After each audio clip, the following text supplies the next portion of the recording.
Hey, how's it going, everybody? It's Ryan here, and today I want to talk to you about habits, specifically identity-based habits. This is actually a book that I'm reading by John Goodman. If you know this face here, it's a pretty great person. He's got some good information.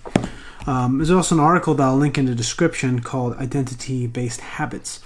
James Clear is also a really good blogger, talks a lot about habits, and it's also a big fascination of mine. And why do I like to talk about habits? Well, essentially, it's a way to sort of put yourself on autopilot for success. Like if you can figure out how to sort of program yourself to do things without thinking, it's kind of cool if you can do it automatically, right? You don't have to put as much effort. And that's how I believe anything is accomplished. It's through the process of practicing something and then eventually having it become part of you and then you doing it.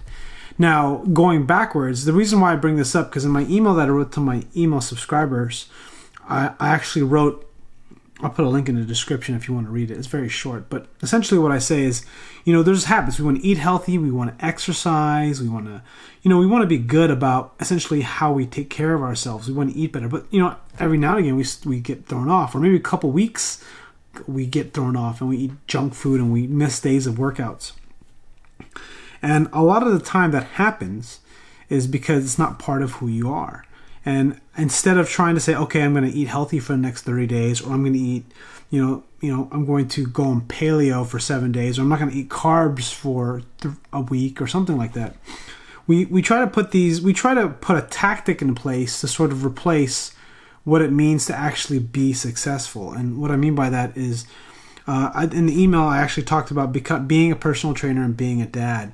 And any time that I don't act like a personal trainer or act like a dad, I don't feel good, right? So I always find a way to go back to being a personal trainer, to the behaviors of what it means to be a good father, and because it's part of who I am.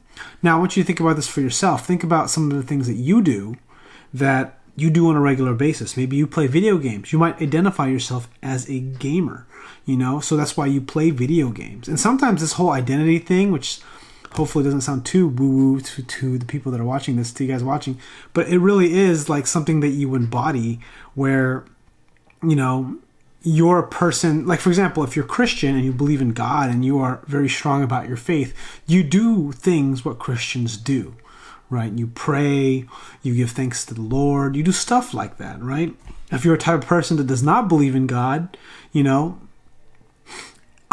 you consider yourself an atheist, you act as an atheist, you do things what atheists do.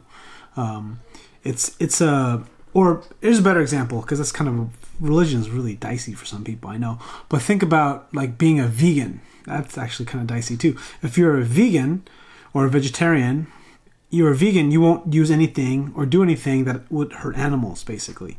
It's obviously more complicated than that, but you kind of follow the vegan lifestyle. You make vegan-based habit choices. Or if you're a paleo, if you're a big paleo advocate and you're a paleo diet person, well, you're going to follow the paleo diet and you're going to follow eat whole foods, which are in a way, vegan and paleo are sort of the same. But the idea is that when you identify yourself as or even a CrossFitter. If you identify yourself as a CrossFitter, you know the workouts, you know the famous people in CrossFit typically. Of course, there are different degrees of this, but the point is when you can say to yourself or know that you are this kind of person, you will do the things that reinforce that type of person you are. So if your goal is to, this is kind of like, if you hear that kind of saying of manifestation where you just essentially do affirmations and you say, oh, I'm wealthy, I'm rich, or, you repeat something, you try to believe in the goal. What you do is you visualize the goal and you see it as if it already happened. And as BS as that might sound, part of why that works is because when you do that enough times, you identify that as the person you are. So then you will act in line with those beliefs. Of course, it's not quite that easy and it's not quite that simple. But the point I want to make here is just something simple. So to take this idea of identity, because for dieting, my favorite thing is fasting. I believe in fasting. That is my sort of diet hack that I prefer. Different levels. I have my own program that I like to make and I like to follow. But the point is, one thing, instead of saying I'm going to try to fast, I'm not going to try to eat breakfast. And for those of you that have done any fasting in the past or in their diet, and you haven't fasted for a while, skipping breakfast is kind of painful.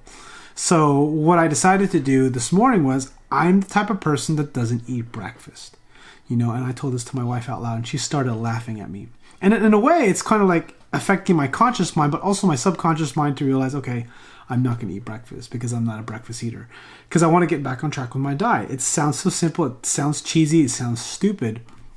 But sometimes you got to use cheesy and stupid shit to get yourself on track. And that's kind of what I'm using.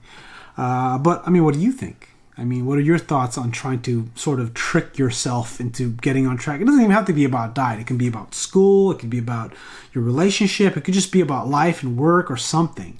Because more often than not, we're trying to get better. And sometimes the type of person that, and this is what's so hard, like if your goal is to become ridiculously rich or famous or whatever, you have to identify yourself as that person. You have to have sort of those behaviors already. And that's freaking hard, to act as though you already have it. So anyways, I hope you get my point here. Hopefully I'm not too far off base with sort of how I explain things. If you have a comment or have want to share an experience with me with how you set goals or habits, please leave a comment below. Thanks for watching, and this is Ryan. I'll talk to you soon. Bye.